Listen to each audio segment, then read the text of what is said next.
ದ್ವೇಷ ಭಾಷಣ ವಿಧೇಯಕ ಮಂಡನೆಯ ವಿಚಾರ ಬಿಜೆಪಿ ದ್ವೇಷ ಭಾಷಣ ಮಾಡದೇ ಇದ್ರೆ ಸರಿ ಹೋಗುತ್ತೆ. ಬೆಳಗಾವಿಯಲ್ಲಿ ಡಿಸಿಎಂ ಡಿಕೆ ಶಿವಕುಮಾರ್ ಈ ರೀತಿಯಾಗಿ ಪ್ರತಿಕ್ರಿಯೆ ಕೊಟ್ಟಿರೋದು. ದ್ವೇಷ ಭಾಷಣ ಮಾಡೋದ್ರಲ್ಲಿ ಬಿಜೆಪಿಯವರು ಪಿತಾಮಹ. ಸಂವಿಧಾನ ಪ್ರಕಾರ ಬಿಜೆಪಿಯವರು ನಡೆದುಕೊಳ್ಳಿ, ಸಂವಿಧಾನ ರಕ್ಷಣೆಗೆ ವಿಧೇಯಕ ಮಂಡನೆ ಮಾಡ್ತಾ ಇದ್ದೇವೆ ಅಂತ ಹೇಳಿದ್ದಾರೆ.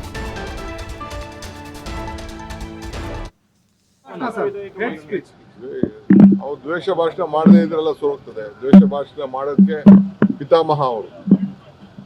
ಜಾತಿಗೆ ವೈಯಕ್ತಿಕವಾದ ನಿಂದನೆ, ಧರ್ಮ ಇವೆಲ್ಲ ಕೂಡ ಅದಕ್ಕೆ ಅವರು ಪಿತಾಮಹ. ಯಾಕೆ ಅವರು ಸಂವಿಧಾನ ಯಾವ ರೀತಿ ಇದೆ, ಸಂವಿಧಾನ ಏನು ಹೇಳ್ತದೆ, ಸಂವಿಧಾನದ ಪ್ರಕಾರ ಅವರೆಲ್ಲ ನಡ್ಕೊಳ್ಳಿ. ಸಂವಿಧಾನ ಗೌರವ ಕೊಡಬೇಕು ಅಂತ ಅವ್ರಿಗೂ ಇಚ್ಛೆ ಇದ್ರೆ ಇದೆಲ್ಲ ಸಂವಿಧಾನದ ರಕ್ಷಣೆಗೆ ನಾವು ಇದನ್ನ ಮಾಡ್ತಾ ಇರ್ತೀವಿ. ಅವ್ರು ದ್ವೇಷ ಭಾಷಣ ಮಾಡದೇ ಇದ್ರೆಲ್ಲ ಸೋಲ್ತದೆ. ದ್ವೇಷ ಭಾಷಣ ಮಾಡೋದಕ್ಕೆ ಪಿತಾಮಹ ಅವರು. ಜಾತಿಗೆ ವೈಯಕ್ತಿಕವಾದ ನಿಂದನೆ, ಧರ್ಮ ಇವೆಲ್ಲ ಕೂಡ ಅದಕ್ಕೆ ಅವರು ಪಿತಾಮಹ. ಯಾಕೆ ಅವರು ಸಂವಿಧಾನ ಯಾವ ರೀತಿ ಇದೆ, ಸಂವಿಧಾನ ಏನು ಹೇಳ್ತದೆ, ಸಂವಿಧಾನದ ಪ್ರಕಾರ ಅವರೆಲ್ಲ ನಡ್ಕೊಳ್ಳಿ. ಸಂವಿಧಾನ ಗೌರವ ಕೊಡಬೇಕು ಅಂತ ಅವ್ರಿಗೂ ಇಚ್ಛೆ ಇದ್ರೆ ಇದೆಲ್ಲ ಸಂವಿಧಾನದ ರಕ್ಷಣೆಗೆ ನಾವು ಇದನ್ನ ಮಾಡ್ತಾ ಇರ್ತೀವಿ. ದ್ವೇಷ ಭಾಷಣ ಅವ್ರು ದ್ವೇಷ ಭಾಷಣ